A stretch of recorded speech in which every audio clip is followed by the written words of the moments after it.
One of my nicknames for her is Whoopi. I don't know where it came from. I'm just strange, I know. I call her Whoopi. I think it's from that movie, Mr. Mom, back in the 80s. I see some of the older people nodding. He had a blankie called Whoopi. And Eva loves her blankie, who she calls Gary, because it looks like SpongeBob's snail, Gary.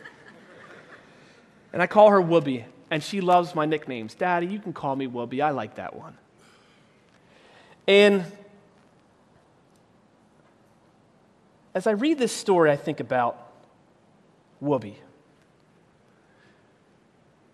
I can't imagine losing my daughter. Just like none of you can, and those of you who've gone through it.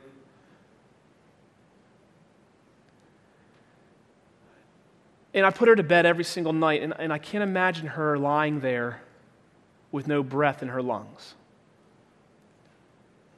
This passage here would be like Jesus coming to my house, clearing my family out. That would have been a task in and of itself, clearing a Lebanese grieving family out, telling them to shut up, get lost. And he carries, or has 3 strangers and himself walk up the stairs. And I can't imagine him taking my daughter by the hand. These words here would literally be like him saying, Whoopi, it's time to get up. That's the kind of language Jesus uses. There's movies out there with Jesus holding his hand up in the Catholic, position, and there's like light and fire coming out of him, that kind of thing. That would have scared the little girl. He sits down, he takes her hand, and just like many of you fathers have done day in and day out, whispers into her ear, literally, sweetheart, it's time to get up. Can you imagine Jairus in that moment? Just the memories coming back of how many times he called her sweetheart, Talitha. And remembering Jesus' words, do not be afraid. The little girl had nothing to give.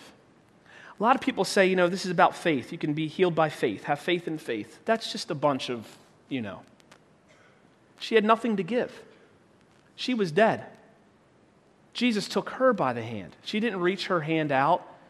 She didn't say, I believe. She didn't say, I'm not afraid. She didn't say, I asked Jesus into my heart. She probably didn't even know who Jesus was. She didn't see Jesus until Jesus took her by the hand and said, sweetheart, it's time to get up. What a picture of our salvation. The Bible tells us we were dead in our transgressions. And it's God who opens our eyes. And when we open our eyes for the first time, we hear, sweetheart, son, daughter, it's time to get up. It wasn't because of Jairus' faith. It wasn't because they reached out and clamored for God. It was because of God's grace and nothing but grace. Jesus is Lord for those who are hopeless. Think about the storm. The disciples, seasoned fishermen, were going to drown. They were going to die. Hopeless. Jesus is Lord. Think about the man who was exiled to live with the dead people, graves, filled with a legion of demons. No hope. Jesus is Lord. Think about the woman who had an incurable disease for 12 years, struggled with chronic pain for 12 years, was bankrupt because of it. She had no hope, but Jesus is Lord. Think about this little girl. Think about Jairus. Think about the mommy and the daddy and the relatives and everybody who was there. They have no hope. Jesus is Lord.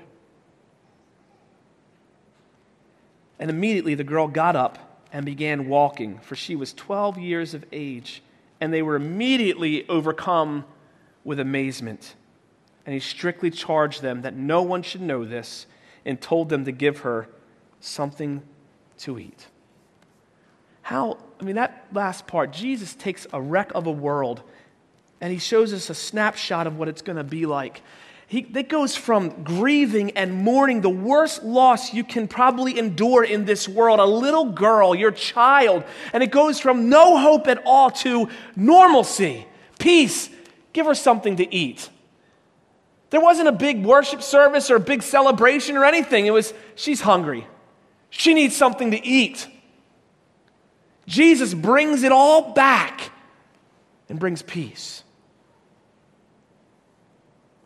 All these people were at death's door throughout Mark chapter 5 and 4. They couldn't be saved by anything. They are all at death's door. They couldn't be saved by their religion. They couldn't be saved by their money. They couldn't be saved by doctors. They couldn't be saved by their celebrity. They couldn't be saved by anything.